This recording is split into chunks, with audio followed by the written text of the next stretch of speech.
Good evening and welcome to Next on the Tee with Chris Mascaro, where PGA and LPGA players, legends, and top instructors go to share their insights and playing lessons. Join Chris every Tuesday night at 8 p.m. Eastern Time as he talks with the greats of the game. Tonight's show is sponsored by the French Lick Resort, Ben Hogan Golf, the PGA Tour Superstore, the Salt Creek Golf Retreat, TaylorMade Golf, the Bobby Jones Apparel Company, and Super Speed Golf.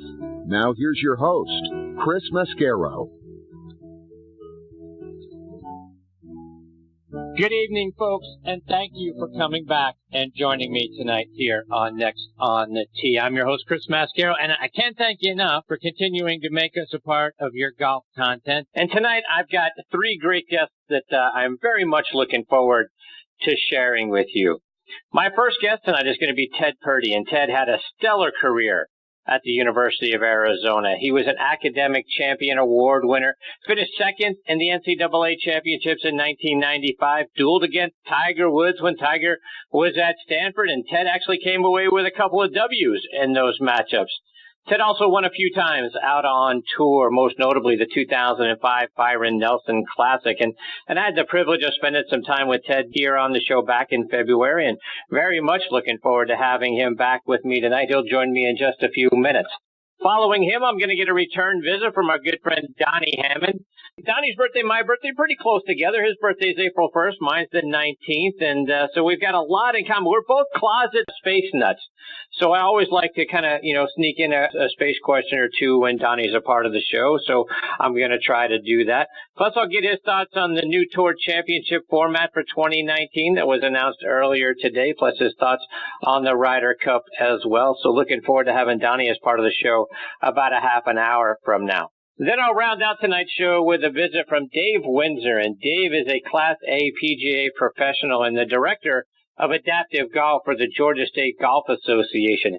Dave has put together some great programs to help our wounded service members either learn or relearn how to play golf, and the impact that his program is having on lives is absolutely astounding. So really looking forward to, talking with Dave, hearing about what his program does, and we have a couple other guys that have been a part of the show. As you all know, Joe Groman a couple of weeks ago has got a very similar adaptive program out in the West. Jim Estes does a wonderful one you've heard me talking about for years, the Salute Military Golf Association that he started up there in Maryland. So looking forward to hearing about what Dave is doing right down here in the state of Georgia. So a lot more great stories and information coming your way tonight on this edition of Next on the Tee. Again, thank you so much for tuning in and taking the journey with me over the next hour or so.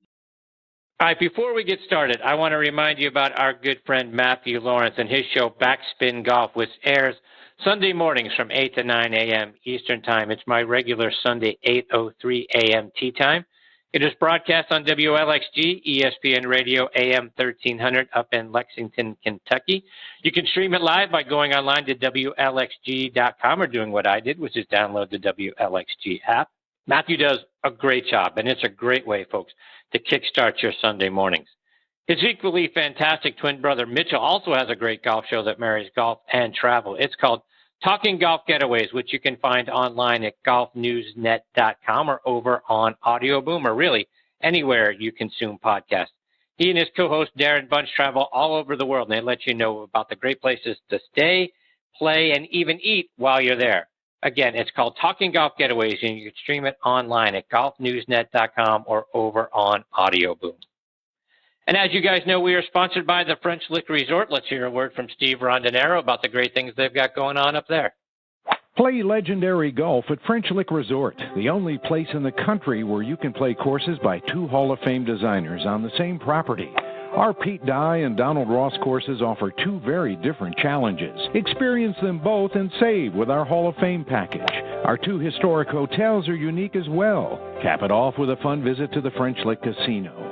Check us out online at FrenchLick.com. Bring a group and save even more. Play legendary golf this season at French Lick Resort. Yeah, go online to FrenchLick.com to see for yourself what a wonderful place it is and to book your stay as well. I also want to give a shout out to our friends at the Ben Hogan Golf Equipment Company. Folks, if you haven't hit Ben Hogan irons since the 80s or the 90s, do yourself a favor. Get a demo iron from them, either their Fort Worth, PTX, or new Edge irons, and go out on the range and compare it to what you have. All Ben Hogan irons and wedges are handcrafted one at a time in their Fort Worth, Texas factory. No mass production, no shortcuts. Now you can get custom-made irons and wedges at benhogangolf.com. So go online to benhogangolf.com. They're going to build the clubs to your specifications. And best of all, charge you a fraction of the retail price. Again, their complete line of forged irons, wedges, utility irons, hybrids, bags, and accessories are available to you online at benhogangolf.com. We're also proud to be partnering with Russ Holden and the folks over at Caddy for a Cure. One of the most unique opportunities in the world of professional golf is available to you through Caddy for a Cure. Spend a day inside the ropes with one of the world's best players as their caddy. Fantastic way to have the time of your life while supporting our wounded service members and Fanconi anemia. You're going to get to walk side by side with your tour player, experiencing professional golf as an insider. And in addition to the amazing experience you're going to have, you're going to get a fantastic gift package from Caddy for a Cure, which includes Under Armour logoed apparel and an eyewear package, a tour-grade caddy bib suitable for autographs and framing, a tin cup ball marking gift, chef's cut real jerky, and professional photographs of your day. Go online to Caddy for a Cure. That's CADDYFORACURE, caddyforacure.com to learn more. All right, now back with me here on the French Lick Resort guest line is Ted Purdy. Let me remind you about Ted's background. He is from Phoenix, Arizona, played his college golf at the University of Arizona, where he was a 4-time All-Pac-10 selection and a 3-time NCAA All-District selection. He was a 3rd-team All-American in 1995, and he, along with his teammates Jason Gore, Jim Furyk, and several others on that wonderful team, won the 1992 NCAA National Championship. And like I mentioned at the top of the show, he was a University of Arizona Academic Champion Award winner 3 years in a row from 1992 to 1994. In 1995, Ted finished runner-up at the NCAA Championship, finishing 1 stroke behind Auburn's Chip Spratlin. Ted beat Tiger Woods by 6 strokes at the 96 Arizona Ping Invitational. He's played in more competitive rounds than anyone in Arizona golf history. He was inducted into the Wildcats Hall of Fame in 2005, turned pro in 96. In 97, he won the Asian Masters Championship and was named Rookie of the Year on the Asian PGA Tour. He won once so far on the Web.com Tour at the 2003 First Tee Arkansas Classic and once on the PGA Tour at the 2005 Byron Nelson Classic. And I'm excited he's back with me again tonight here on Next on the Tee. Hey, Ted, thanks for coming back on the show. No, anytime. Thanks for the invite. So, Ted, I saw you played not all that long ago at the Barbasol Championship back in July. So does this mean we might see more of you in the 2019 season? Well, I hope so. When you play poorly, they don't let you play anymore on the PGA Tour. So I've kind of earned my fate, unfortunately. I'm planning on playing in October the Sanderson Farm, and hopefully get into 1 or 2 of the fall series events. So I'm still working at it. If Tiger's made his comeback, he's kind of inspired me. So hopefully I come back as well. There you go. So, have you missed being out there on tour, Ted? Oh, yeah. I mean, it's the PGA Tour. I tell everybody I'm living the dream. I'm a PGA Tour winner, and they can never take that away from me. And, being on the PGA Tour is the place to be for sure. And, Ted, I wanted to get your reaction to today's announcement regarding the changes to the FedEx Cup for next season. In particular, the change to a sort of a strokes play-based reward system where the FedEx Cup leader coming into the Tour Championship here at Eastlake is going to start the event 10 under par. Second place person will be at 8 under, third place 7 under, and so on. Do you think that's a better way to handle things in order to be sure that the winner of the Tour Championship also is the winner of the FedEx Cup? I do, just because since 2007, since they created the FedEx Cup, even the players don't understand it and don't understand the point system. I mean, we get points and the leaders would shuffle all day long. You're watching it on TV. You're watching the Tour Championship on TV and one player's up and is going to win the FedEx Cup, and 2 holes later, a totally different person, just because of the complexity of the point system. The players didn't understand it. I don't think the spectators understood what was going on. So you lost a lot of drama just because of the complexity of the system. This is I think a brilliant way to make it, it's just black and white. On Thursday, the guy ahead has a 10-shot lead, and let's see if he can hold on. I think it's a great way to do it. The only concern that I have is sort of like what we're seeing right now, where, Bryson has got such a large, points lead, if you will, right? He's got such a large points lead. It seems like it should be more than a 2-stroke differential. Hey, if they came up with some mathematical equation, and I heard them talking today about how they sort of ran everything by guys at MIT to make sure that, the equations and the formula seemed right. I would just wonder if it could slide up and down a little bit, so that if the guy coming in first has done what Bryson's done, right? He's won 2 tournaments coming into this thing. And, if it happened to be that, if someone got on a roll and won 2 or 3 tournaments and had a really large lead in the points, because I think this only counts, this stroke play is only going to be for the Tour Championship, not for the other events in the playoff. But if a guy had a really huge lead, to see it only be a 2-stroke lead going in doesn't seem quite as fair to me. But I'm really interested to see what you and the players think about how fair that is, and maybe to your point, the upside is at least we can get our minds wrapped around how it works. Because if they didn't to this point, I could see where the guys would be like, anything is better. Yeah, I mean, I think anything is better, to be honest with you. And I'm sure they'll adjust, for the 2020 season. So if it doesn't seem like the points are the way those should be, then I'm sure they'll adjust again. But this is definitely I think a simpler concept. More people are going to understand it. The fans are going to probably embrace it more energetically. I think they had to do something, because for the last 11 years, nobody really knew or could understand it. And I think, honestly, if you look back, there were players that had big leads going into the final tournament, and the person who win the final tournament would win the FedEx Cup. So the system's worked that way for a long time. At least the last 11 years, there have been people with big leads that have not won the FedEx Cup.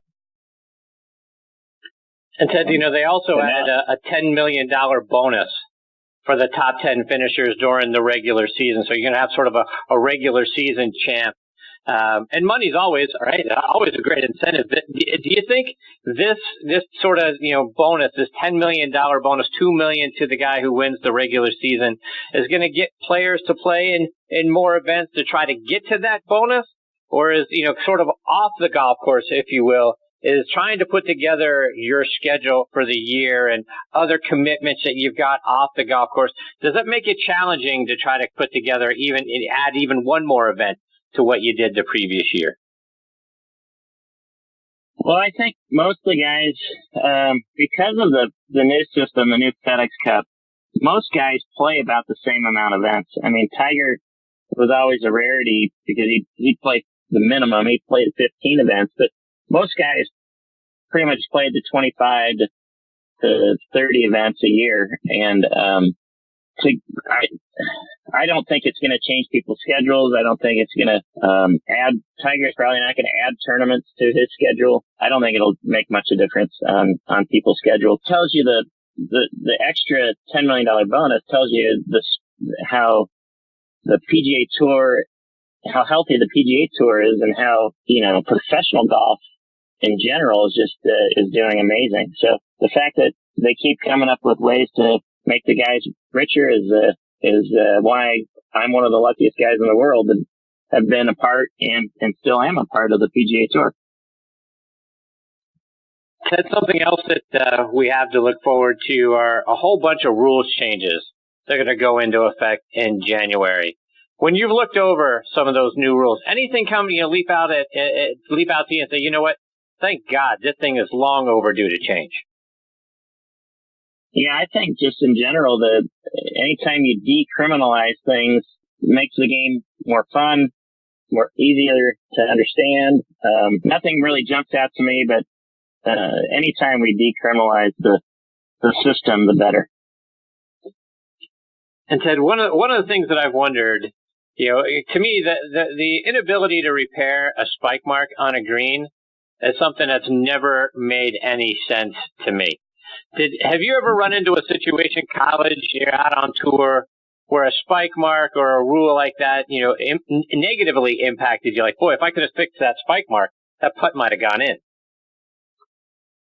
Oh yeah, we've all had that. I mean, you have these 4 or 5 footers, and that's where everybody walks around the hole. Nowadays, with the invention of the soft spike, we don't have as many spike marks as we used to have. Obviously, there's still quite a few guys on the PGA Tour that wear spikes, but the greens now are so good, and the way they maintain the greens and the advent of the soft spike, we don't have as many spike marks. But I think everybody that's played the game has had one affect a short putt, because around the hole is where everybody walks, and as Dave Pelt said, he calls it the lumpy donut. You're gonna have some bad luck like that, and it's great that we can now hopefully repair that kind of obstacle. Has the tour at all discouraged guys from wearing metal spikes, or is it just sort of a grandfathered in? Hey, if you want to wear them, fine. If not, you obviously go the soft spike route. But I would have thought by now the tour would have discouraged metal spikes. No, the tour doesn't discourage it. I think they're harder to find nowadays.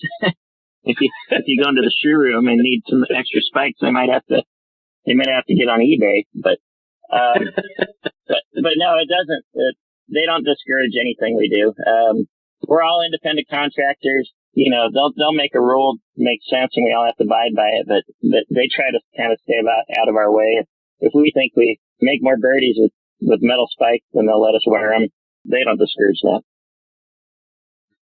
Ted, switching gears a little bit, I was wondering, who are some of the guys out on tour that you really enjoy getting to, whether it's play a practice round with or even during a tournament for that matter? Who are some of the guys you really look forward to playing with?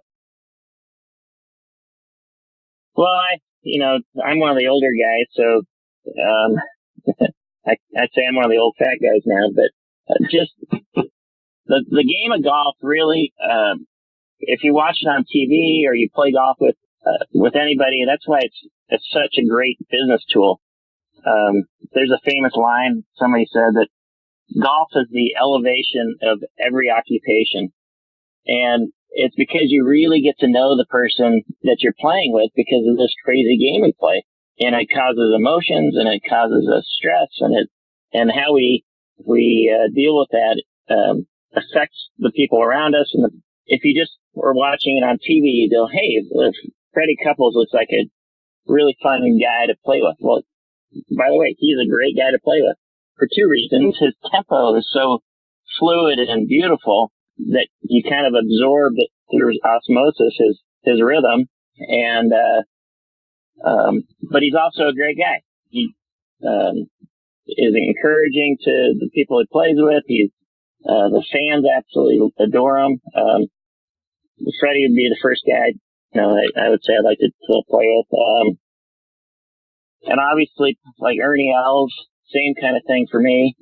Love playing with Ernie because he's a great guy. He's fun.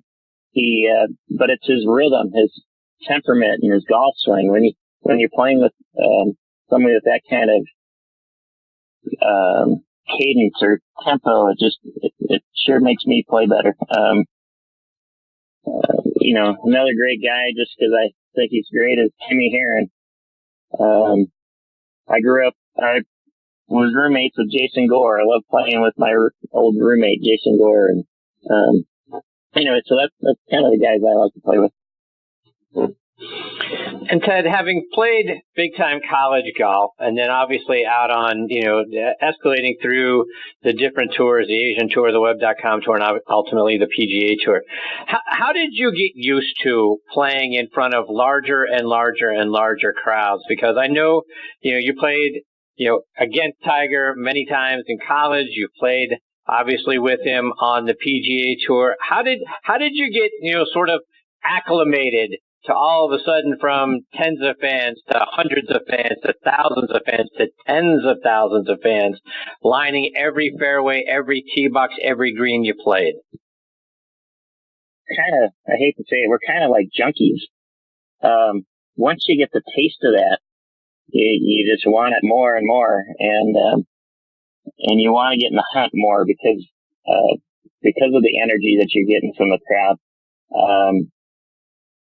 I used to say, I play in a major and I'd be at the British Open, and then the next week we'd be at the Canadian Open, for example. And you almost felt like there was a letdown at the Canadian Open because it's not the British Open, but the Canadian Open is still amazing. So, it's just a thing that I actually just thrive on. I think Tiger thrives on it, obviously, and the other good players out there. If we didn't, you'd probably drive you crazy. And that's why some guys just don't make it, because there is a lot of attention and people don't like playing golf in front of people, big crowds. And, that's a fine line between, there's a lot of amazing golfers out there in the world, a lot of amazing young pros that are trying to make it. And there's just something about the guys that do make it. They thrive on the bigger crowds and the more attention. At what point in your career, Ted, did you no longer, I guess, lack of a better term or phrase, did you no longer notice them? Did it no longer become, the idea that you got tens of thousands of eyes watching you and the noise and the people talking? At what point did it sort of just drift off into the background? I think it happens pretty quick. I think you get used to it. In fact, you hope you have more people around you because that means you're playing well. When you're hitting a ball when you're hitting a ball into a green that's surrounded with spectators, your ball can't get that far away from the green because it's going to hit somebody. That's why I said that, Tiger and, Arnold Palmer, man, they had a big advantage because they hit it in the gallery and it potentially hit somebody in the head and get back in the fairway. But, I say that in jest, but it is kind of true. Like, my ball, because nobody's watching me play, I'd hit it over the green and should it go 30, 40 yards. Tiger misses a green and it ends up, he's still around the green because it hit somebody's foot. But, the more people around, the better. And you get over it pretty quick. I mean, Donnie Hammond, he'll tell you in a couple of minutes, the same thing. You get over it pretty quick. In fact, you want it. You're hoping for it, for a lot of reasons. And Ted, you mentioned Mr. Palmer's name, and I was curious, have you had an opportunity to sit down with some of the legends of the game, like a Mr. Palmer or Nicklaus or a player, and pick their brains, get some tips, maybe a playing lesson, something along those lines? Did you get an opportunity to be with some of those guys? Yeah, all the above. That's the thing about golf. It's not there's just not a lot of us out there. 125 a year, 150 guys a year. And if you play in the Memorial, Mr. Nicklaus meets everybody and likes to sit down and talk to everybody. And he's always got words of encouragement and, wisdom that you can get from him. And when I was at Bay Hill in Arnie's tournament, a couple of years, Arnie asked me to host the Pro-Am party where him and I would get up on stage and I'd go through the rules and tell a joke or two and what was funny is I had made up to that point and up to the point of Arnie's tournament, I had made over $1 million that year. And I got up on stage and I said, well, thank you, Mr. Palmer, because in the last 4 or 5 months, I've made $1 million and I surpassed your career earnings. And it's just, it's hard to believe that I could surpass Arnold Palmer's career earnings in a few months on the PGA Tour. So, yeah, pretty incredible. Crazy. Yeah. Ted, a couple more before we let you go, and I want to kind of go back into some of the things that you were able to be a part of earlier in your career, and you got to play in the Masters in 2006. So before we talk about the tournament proper, did you get to play in the par 3 tournament that year? At the Masters? Yeah. I played in 2 Masters. I played in the, you do all the traditional things, the par 3 tournament, and I never played it very well in it, but yeah, I did it all. So yeah, I was curious. Like, I've walked that little par 3 course several times, but teeing it up on there, it seems like obviously Augusta National is what it is, and it's the dream for so many of us. But I think that little par 3 contest, or the course, I should say, is something that is very underrated and underappreciated for the folks that don't get an opportunity to be out there and check out the par 3 on Wednesday. Just for a moment, what's it like playing that little course? Well, it's maintained at par with the rest of the course, or with the big course. I mean, it is just perfect condition. The greens are absolutely perfect. They've got a lot of, water hazards and bunkers, and the galleries on the par 3 tournament are basically, it's up and close and personal, and there's a lot more interaction with the guys because they're not stressed out about playing in the Masters. They're just playing this par 3. So everybody's signing autographs and having, joking with the crowds. So as a spectator, it's probably from a fan engagement situation, it's probably better than the real tournament. And Ted, in the regular tournament, what's it like stepping on the first tee on Thursday, hearing your name called, and then trying to hit that opening tee shot? So my first year, I had the first tee time, and I think they do that to rookies on purpose. But I've got the 8 o'clock tee time. Well, they open the gates at 8 o'clock. So I'm standing on the tee. I get my name.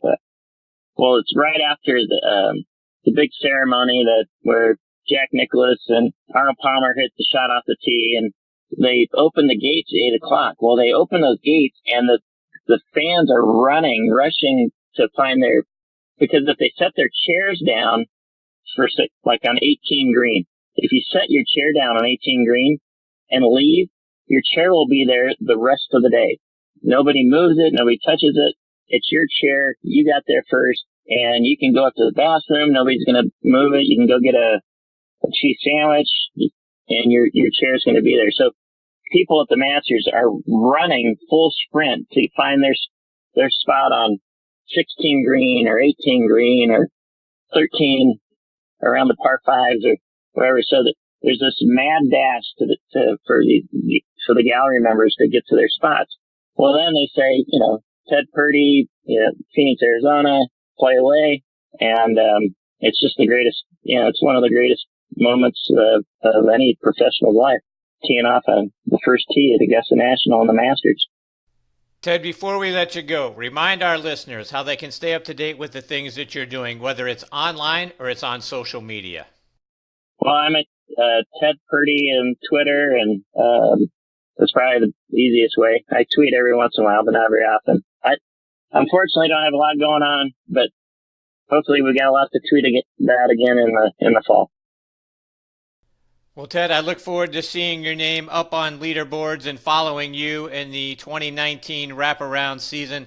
I can't thank you enough for coming back and being part of the show tonight. I always have so much fun when I get the opportunity to spend some time with you. Well, thanks for the invite. I appreciate it. All right, Ted, take care. All the best to you and your family. Thank you. That's Ted Purdy, and he spells his last name Purdy. So at Ted Purdy on Twitter, and I highly encourage you, go look him up. Ted had as successful a college career as you're going to find. And again, went up against Tiger Woods head-to-head when Tiger was at Stanford and won a couple of those events. So Ted had a great career there, obviously a member of the Wildcats Hall of Fame, and we certainly look forward to watching Ted out on tour this coming season and keeping up to date with all the great things he's doing and having him back on the show again real soon. All right, before I get to my next guest, Donnie Hammond, I want to give a shout-out to a couple of our sponsors. First, I have to tell you how excited I am about a new weapon I have in my golf bag. For the last several months, I've been playing with a new M4 driver from TaylorMade Golf, and if you haven't tried their new twist face technology, you're missing out. I don't know about you, but I don't hit it in the center of the face every single time. And after studying hundreds of thousands of swings from pros and amateurs like us, TaylorMade designed their new drivers to help protect us from our mishits and give us straighter distance. So whether your miss is on the low heel or the high toe, Twist Face brings the ball back to center, keeping the distance that we want and finding the fairway more often. I'm hitting more fairways than I ever have, and the new drivers are also the choice of some pretty good golfers you might recognize. Twist Face is played by Tiger Woods, Rory McIlroy, Dustin Johnson, Jason Day, Jon Rahm, and Justin Rose, to name just a few, and dominating the top 10 out on tour. So if you haven't tried Twist Face, go hit it and get fit. It's in the new M3 and M4 drivers and only from TaylorMade. I also want to give a shout out to our friends at Super Speed Golf. Now used by over half of the tour players around the world, Super Speed Golf is the fastest and most effective way to increase your swing speed. 3 8-minute training sessions per week are all you need to see a 5% increase in swing speed. With sets for golfers of all ages and over 1 year of included video instruction, Super Speed offers a complete solution to help you start bombing it off the tee. Visit them online at superspeedgolf.com to pick up your set today. And folks, this segment of the show is sponsored by the PGA Tour Superstore. This segment of the show is brought to you by the PGA Tour Superstore. See why golfers everywhere are proud to call PGA Tour Superstore their golf pro shop. Visit them online at PGATourSuperstore.com. Now back to Chris and more of the show. And now through September 30th, they're having a promotion, $20 off purchases of $100 and $50 off purchases of $250 for online purchases only. Go online to PGATourSuperstore.com and take advantage of this sale today. Again, only lasting through September the 30th. Now back with me and making his 7th appearance with me on the French Lick Resort guest line is Donnie Hammond. Let me remind you about Donnie's background. He was born in Frederick, Maryland, which is in the northern part of Maryland near the Virginia and West Virginia border. Played his college golf at Jacksonville University, where he was a 4-year letterman. As a sophomore, he finished 7th in the 1977 Sun Belt Championship, and as a senior, he won it by 6 strokes.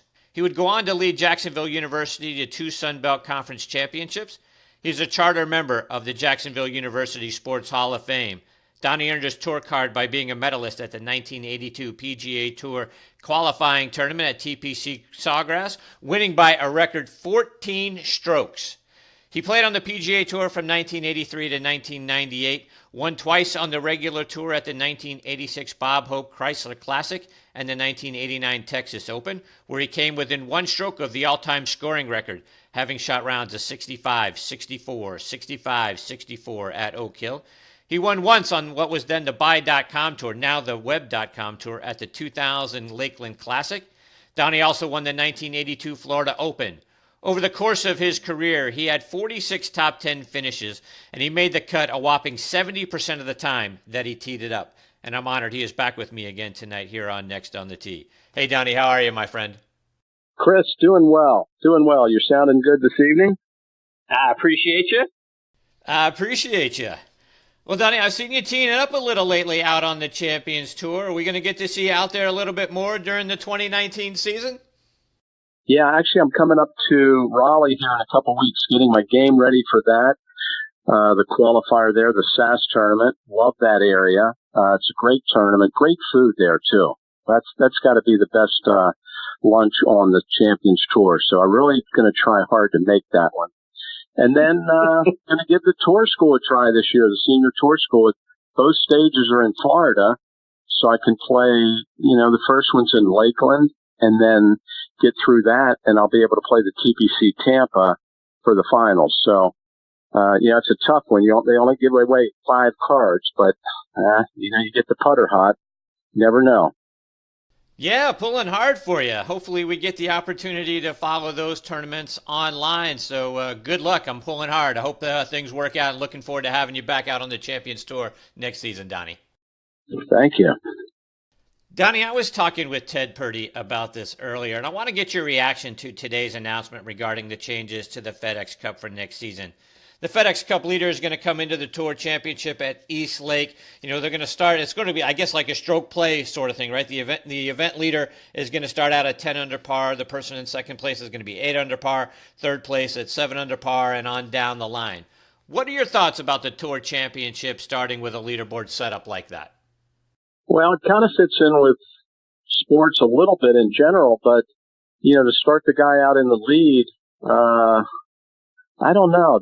They've been tweaking these finals and the format now for 10 years or so. I don't guess they seem to have gotten it where they want it, but I don't know. It'll bring some interest into the tournament, and kind of like that race where you do with the kids, swimming race. You start the little one out ahead, give him like 8 yards, and then you let the older one go, and then by the time they make the run, they get back. So I guess that's the theory, with the lead, and it'll be interesting to see how it works out next year. But I think it will be interesting. That's for sure. Donnie, where I struggle with it, it seems a bit contrived to set it up that way. And I was talking about this with Ted Purdy earlier as well. And I guess what I would be concerned with, if I'm Bryson DeChambeau and I'm coming in with a large points lead, to think that is now just a 2-stroke lead. It seems like, for all the work that I did, winning 2 tournaments and getting, a several 1,000-point lead, that's only now 2 strokes that could be gone in 2 holes. I don't know. I'm struggling with that. Do you really think this could work? I don't think it's going to be improvement on the way they have right now because, when you come into the finals and there's 5 guys that could win, if the guy that's 4th or 5th wins the tournament, then he can win the FedEx Cup basically. That cuts it down pretty good. That makes it kind of an elimination where, say Tiger wins, he needs help from those first 5 guys. They have to finish, 6th, 8th, 12th or whatever, for Tiger to be able to slide in. So, if I had to vote between the two, I'd leave it like it is right now. I think they have it pretty fine-tuned now. But they can always try it for a year, I guess. Donnie, they've also added a $10 million bonus for the guys who finish ranked in the top 10 during the regular season, sort of a regular season champion, if you will. The guy ranked number 1 is going to get a $2 million bonus, and then all the way down to number 10 who's going to get a $500,000. Will that get guys to play in more events next season, or are there demands on the time of you guys out on tour? Is it too much to be able to figure out how to get in 1 or 2 more events, even with something like this bonus put in place? No, I think you could adjust the schedule a little bit toward the end of the year. You're probably not thinking about adding tournaments in the middle of the year or the beginning of the year because, they just fit together for you. You see 2 or 3 events that you like, and then you see a week that you're not crazy about. That's the week you're taking off. And then there's 2 more, maybe take a week off, and then a stretch, maybe of 4 in a row that you definitely want to play. So there's not a lot of time to really add tournaments during the year. As you get toward maybe 3/4 of the way done, that's when you could maybe add a tournament if you're, looking to maybe stay in the top 10 on that ranking. But the guys are making, a lot of money to be able to add, a little bit, 100,000 here or there at the end of the year to change your schedule that much. I don't think it'll help a whole lot. Donnie, we also have a lot of rules changes set to come into play in January. Any of them stick out to you that you thought to yourself, boy, this one was long overdue?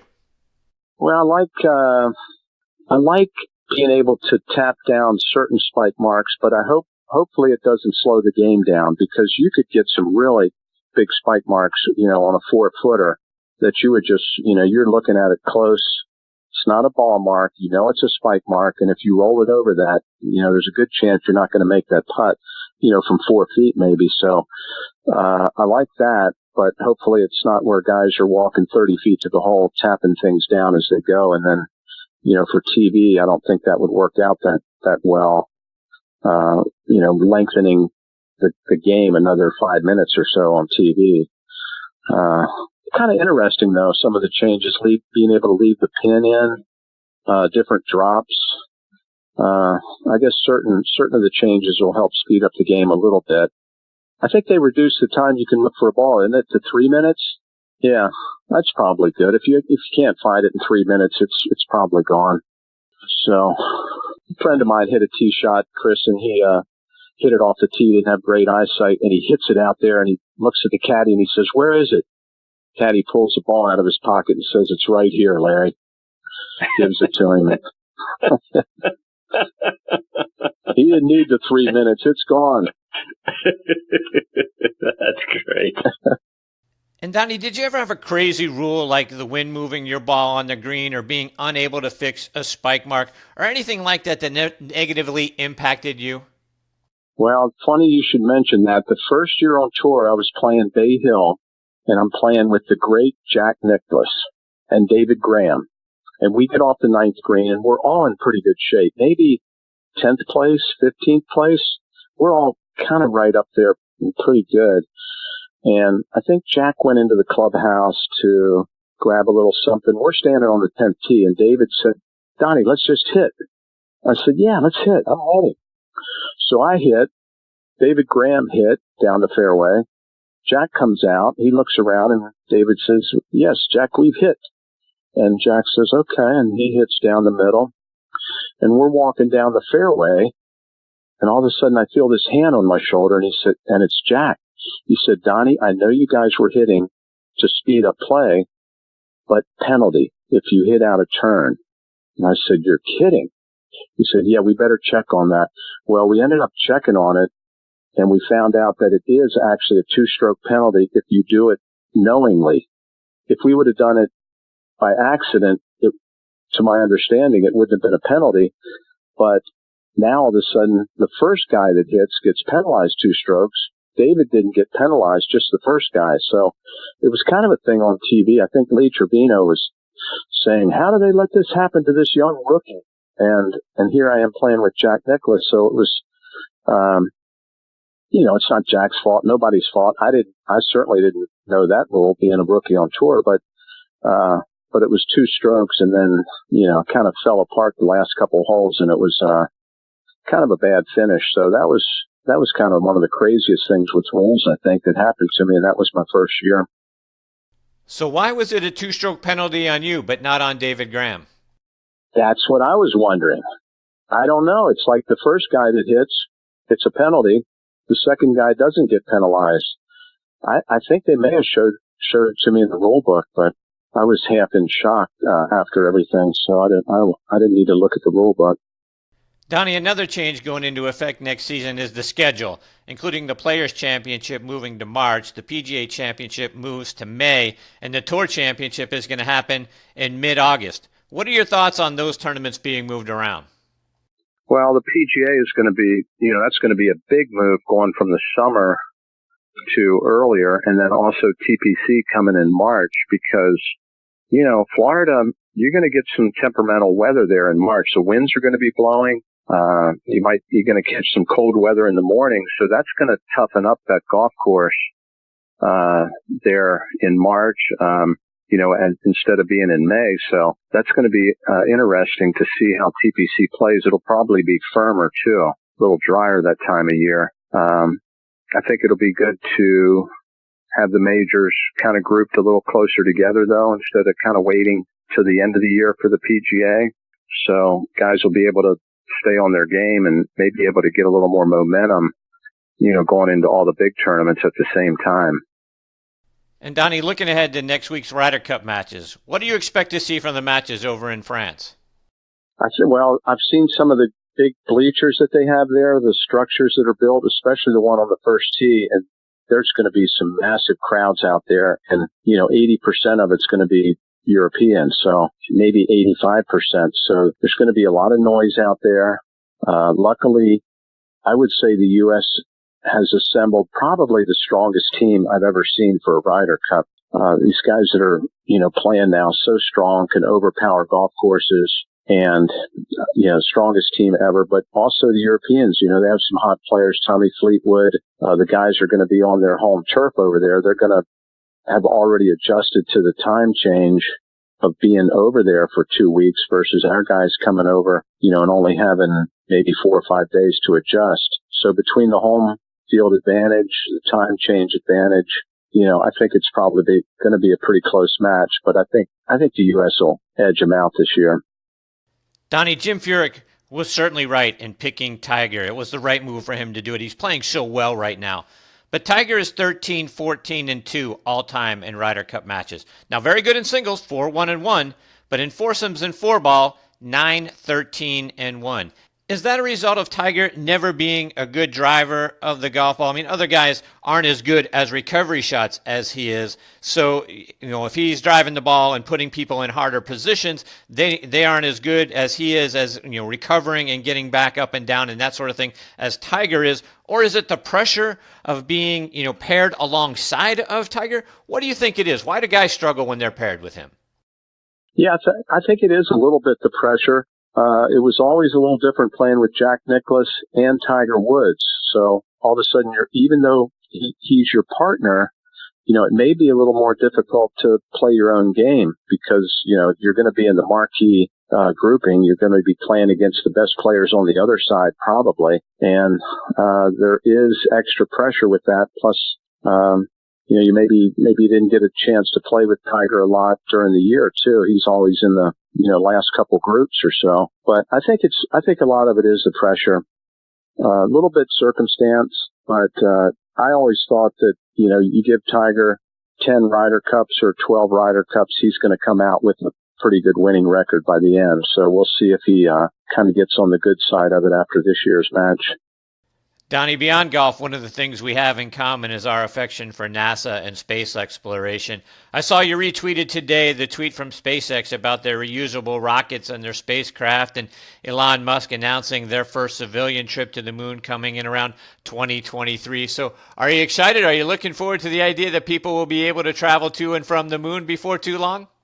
I think that's going to be absolutely amazing because Elon's going to have high definition cameras on there too. So you'll be able to sit on your big screen and kind of watch the adventure that the Japanese billionaire is going to be able to experience along with I think he's taking 8 painters with him to be able to paint, illustrations. Just think how much those are going to be worth. That's going to be so cool to have original art from a trip where you're flying the BFR around the moon, being able to do these kind of paintings and be able to see it on high definition. So I think it's going to be really cool. Yeah, I can't wait to see it myself. I'll save you a ticket for the liftoff. We should watch the launch whenever it is. Yeah. Come down to Florida. I will absolutely do that. Please. I look forward to that. Okay. Donnie, before I let you go, remind our listeners how they can follow you online and over social media as well. Just go to Twitter probably, at Donnie Hammond, with IE on the Donnie. So I like to have some fun on Twitter and keep up, and that's probably the best thing. If I happen to have a good tournament, I'll put it up there. So I'll keep you guys up to date with the tour school and some things here toward the end of the year. But still loving golf, still at it, and hopefully shoot some good scores here in the next month or so. Well, we're certainly sending good karma your way, Donnie. I hope you play well. I hope you get back out on the Champions Tour next season. Really looking forward to following you and watching you continue your success out on the Champions Tour. Well, thanks, Chris. Donnie, take care. All the best to you and your family. We look forward to having you back on the show again real soon. It's always a great time when you're a part of a segment here on Next on the Tee. Best of luck. Look forward to catching up with you again real soon. I look forward to it. Thanks for having me on. We'll talk to you soon. All right. Take care, Donnie. Thanks. That is Donnie Hammond. And folks, send good karma his way. We're looking forward to following Donnie and seeing him back out on the Champions Tour. He's one of the great people you get to meet in this life. So send him all the good karma that you can. And we look forward to having Donnie back on the show again real soon. All right. Before I get to my next guest, Dave Windsor, I want to remind you about a couple of our sponsors. First, I want to give a shout out to our friends at Par Bar. Par Bar Golf is focused on better nutrition for better golf. Par Bar is a first-of-its-kind energy bar developed specifically for golf based on nutritional science that provides the sustained, even energy that golfers need. Now the company has introduced a unique hydration product, Par Water, that instantly converts water into an electrolyte drink. It only has 1 gram of sugar. It's all natural. Par Water is a cap that fits on most water bottles. Within the cap is an electrolyte powder. It is simple to use with no mess. Snap it on the mouth of the bottle, press the top of the cap, and shake. The powder instantly dissolves in the water and is now converted into an electrolyte drink that replaces the salt lost when you sweat. Studies by the American Institute of Biotechnology have shown up to a 12% loss in distance and a 90% loss in accuracy with golfers that are even mildly dehydrated. Drink Par Water before, during, and after your round. It's all natural, tastes great, comes in lemon and mango flavors. You can buy Par Bars and Par Water online at parbargolf.com and at many pro shops around the country. Please also check out our friends at the Bobby Jones Apparel Company by going online to bobbyjones.com. Their fall collection has arrived. Now is the perfect opportunity to change things up layer upon layer. They make style easy. Find carefully coordinated outfits in a variety of colors and options. The Bobby Jones brand delivers excellence as genuine as the legend himself, with their collection of golf performance and lifestyle apparel for both men and women. See it online by going to bobbyjones.com. All right, now joining me on the French Lick Resort guest line is Dave Windsor. Dave is a Class A PGA professional and the director of adaptive golf for the Georgia State Golf Association. He's considered one of the country's foremost experts in teaching adaptive golf, assisting those with physical, cognitive, and or sensory impairments to learn to play golf while enhancing the quality of their lives. Dave has been coaching and coordinating multiple adaptive golf clinics on a weekly basis since 2000, introducing or reintroducing the game as a means of therapy and accelerating recovery. Dave founded the Adaptive Golf Academy in 2006, training fellow PGA and LPGA professionals, therapists, and other coaches across the country to become adaptive golf coaches to help make an impact on others in their communities. He's a 7-time PGA Section Award recipient across both North Florida and Georgia PGA sections, including Teacher of the Year and a PGA Patriot Award winner. Dave became the National PGA of America Patriot Award recipient in 2015 for his dedication and personification of patriotism through the game. And I'm very honored he is with me tonight here on Next on the Tee. Hey, Dave, thanks for coming on the show. Chris, thank you very much. It's my pleasure.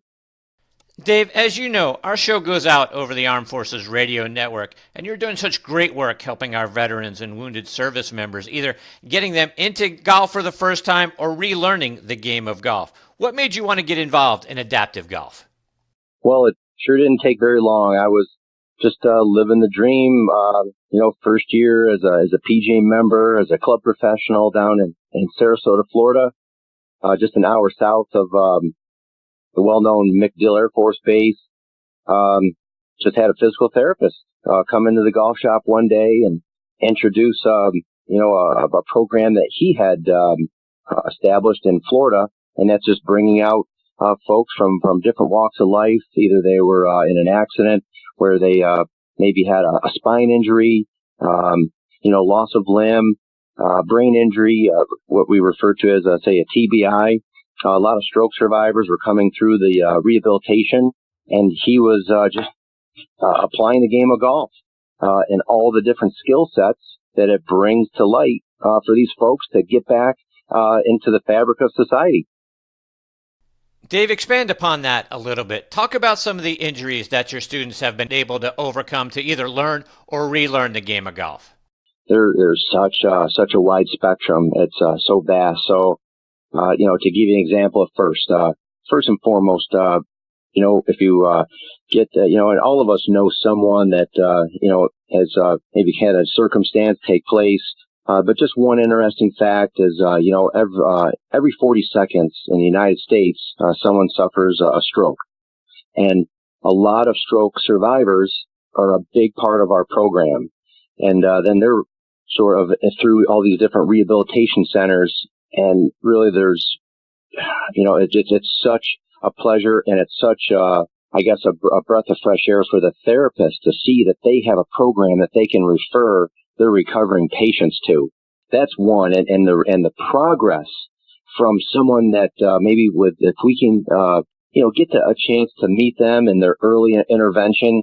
And if I bring, just as an example, the well-known Shepherd Center in Atlanta, it is really maybe a week after a catastrophic injury. They want them up and moving and working on their balance and going through range of motion as quickly as possible. And to see someone at that early stage and then be able to have them participate, whether it be weekly, monthly, over the course of months or a couple of years, they are up out of their wheelchairs, with initial diagnosis of, hey, you may or may not ever walk again. And to have them out there walking 9 holes, playing next to you and just to see them light up that is the story to be told, and that could be happening more and more across the nation. And Dave, let's expand upon that, because you've been involved with the Shepherd Center Clinic here in town. You've hosted some of the patients at the Charlie Yates Golf Club. Talk about some of the events that you've been involved with in conjunction with the Shepherd Center. Yes, just as recent of today, down at the Charlie Yates Golf Course, really close to East Lake, where all the activity is happening this week. What we partner with the Shepherd Center with is for their health and wellness clinics. And so what we do is we provide some trained coaches, which I'd like to talk to you about, opportunity for folks to learn more and become trained volunteers with us. But we bring resources such as trained volunteers that really give a good understanding of helping someone, whether they're in a seated position, a wheelchair, a power chair. Maybe they're just starting to get into an upright position at that time. And then we have some unique equipment to help some folks. So whether it be the right kind of gloves, the right kind of clubs, the Paragolfer golf cart, which is a unit that can stand someone upright. We have the Solar Rider golf car. And so just depends on that person's impairment. We were going to match them up with the right equipment and get them the resources to play. So that is one way that we're able to help and partner with Shepherd Center therapists and enhance the skills and really give the resources to community life again after they leave the four walls of the hospital. And that's just been one of the most exciting things, to partner with groups like that, to partner with, say, the veteran clinics, to partner with Blaze Sports, to partner with the Center for Visually Impaired. So throughout the year, we'll do some things with Shepherd. And during inclement weather season, we're inside their gymnasium, where we transform half of their gymnasium into a makeshift golf center, from putting, chipping to full swing, just trying to encourage and inspire those that there is life beyond those four walls. And Dave, one of the great things is the level of enthusiasm that I hear in your voice. It's got to fill you with a lot of satisfaction seeing the impact that your program is having. What are some of the special moments that have really warmed your heart? Well, we definitely have to have you out. You have to really see this, and it's just downright contagious. And even between the participants, we may have say half a dozen wheelchair golfers coming out to our clinic, and we might have just a couple of our single rider carts available. And one of our volunteers might ask, "All right, who's next?" And they're all going to point to the person next to them. "Hey, Joe needs to go." Or, "Oh, it's Marcus's turn." And so they're always encouraging each other. They always want to see the next person really succeed. And just one of the moments out of all that is to shake hands with a blind golfer, whether it be a junior or an adult, who may or may not have ever played golf before their an injury, and just to walk them through the steps and allow them to feel the golf club, the sensory of the grip, the weight of the club head, understanding the squareness, or getting that club face to be square, and to be on the right track and help guide that person through, and giving them step by step, and then to get the ball right where that swing is consistently going through, and just to watch them. And you can hear it. Those of us that play, you can hear that they peered it. They get the feel of it too, and to watch it go, and to be their eyes, to watch them perform. That is extremely gratifying. I don't know Dave, how much you're aware of the listeners, but blind golf has been in existence for over 75 years, and they just celebrated the 73rd United States Blind Golf Championship outside of Nashville last month. Wow, that's awesome. And Dave, to take that one step further, what about stories you've heard from participants or their families regarding the impact your program is having on their quality of life? Because beyond the golf course, I got to imagine that this is instilling a level of confidence in them even when they're not playing golf. Absolutely. The biggest thing is a change in mindset and the outlook. And, there really isn't anything stronger than the sense of hope and to provide someone that, again, whether it be through self-performance, for proving it to themselves, being around that social environment again.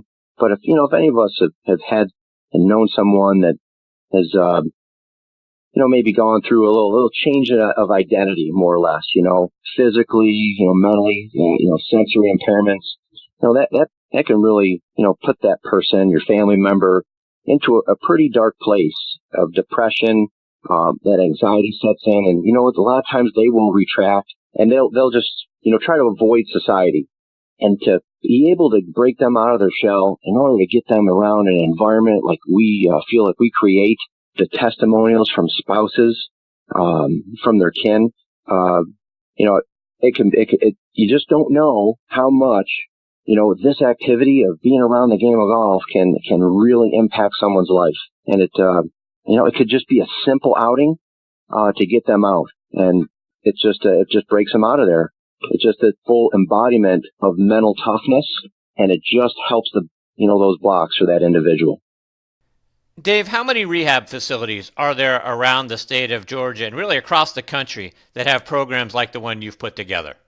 Hey, thanks for asking that question. With being currently the only state golf association that has encompassed an adaptive golf program. Here we are in the great state of Georgia. It's the Georgia State Golf Association that 3 years ago had vowed to create the model here in Georgia through all of its cities and partnering with those rehabs. So here in Atlanta, everyone from say the Shepherd Center, the VA, from say Northside Hospital, the groups from Emory. I'm probably missing a few here and there. Could be the chiropractic clinics. Any of those, there isn't anyone that really wouldn't align with. Down in Augusta, we have a program bi-monthly as well, every first and third Wednesday.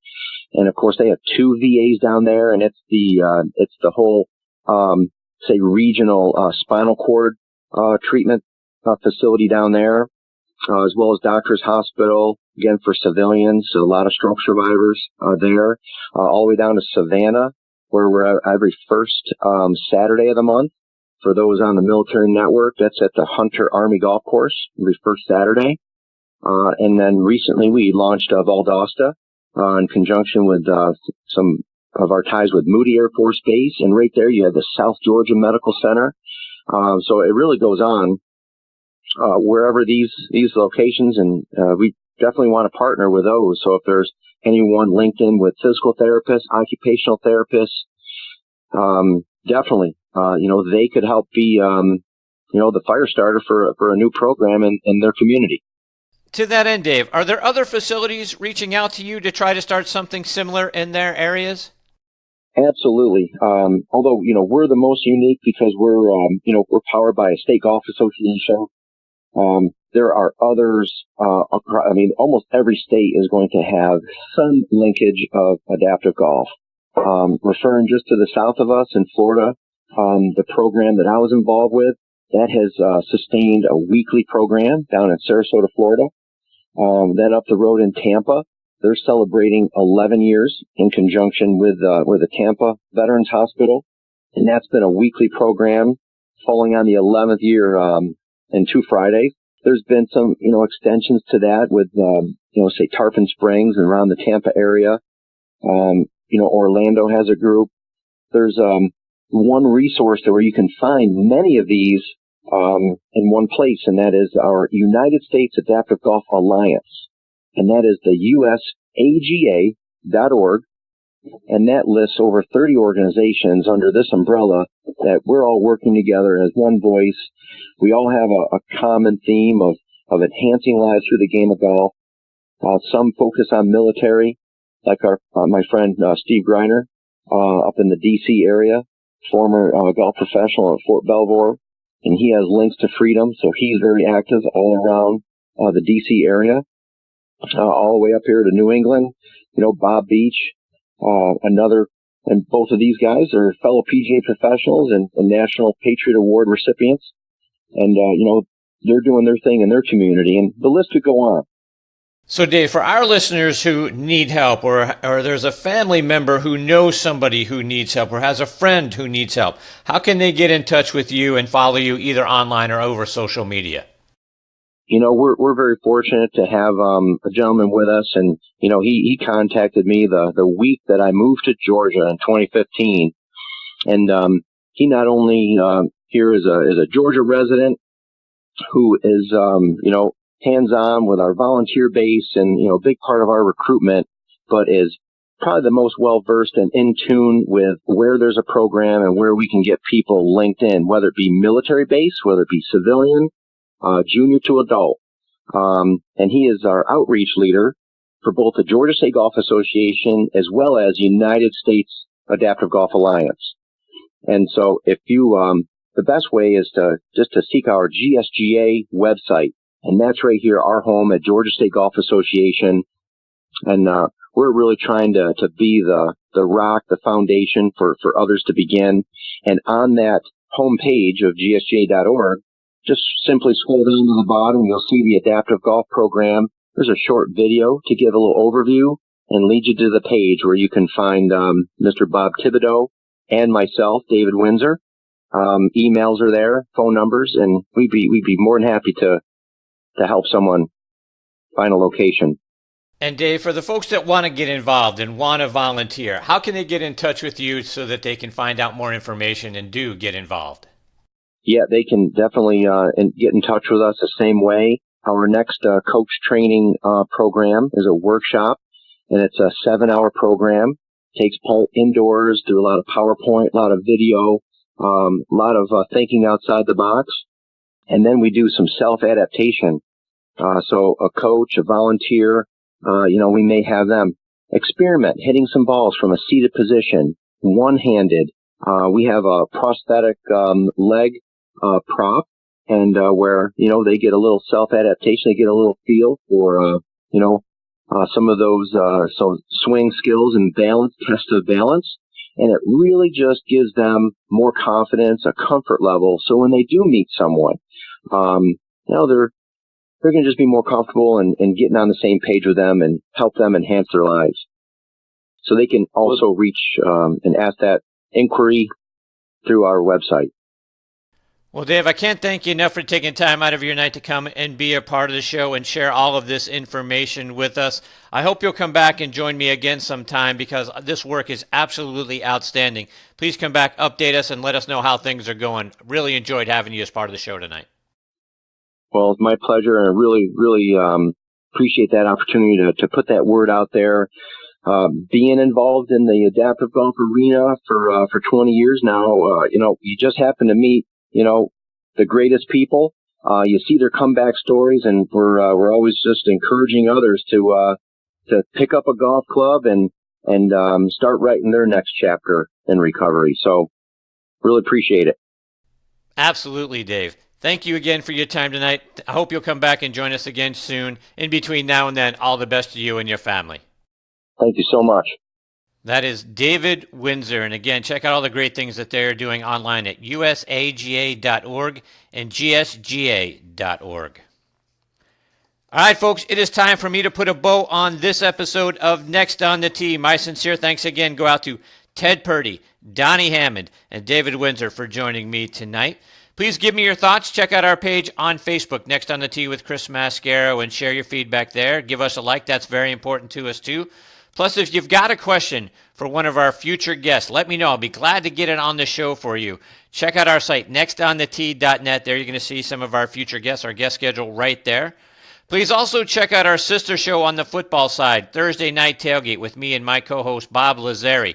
That show airs live every Thursday night from 8 to 10 p.m. Eastern Time right here on Blog Talk Radio. And that show, like this one, also available as a free podcast over on Podbean and on iHeartRadio. On Thursday Night Tailgate, we're joined every week by 5 NFL legends sharing their stories from their playing days, plus insights into what's going on around the league today. We also highlight 2 players doing great things in their communities in our Spotlight on the Positive segment. You can find that show online at ThursdayNightTailgate.com, like this one, and this one is on nextonthet.net. From there, we link back to our page over on Podbean, so you can stream or download any of our archive episodes for free by going to podbean.com or by downloading the Podbean app. That way you can take us with you everywhere you go. Folks, thank you again for choosing to listen to this show tonight. We really appreciate it. Until next week, hit 'em straight, my friends.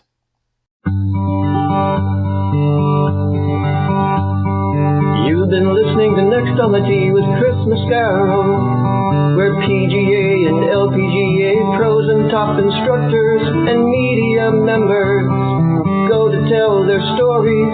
Join us the same time every Tuesday to hear more stories about the game we love from people who love sharing those stories with you. It's all about the great game of golf.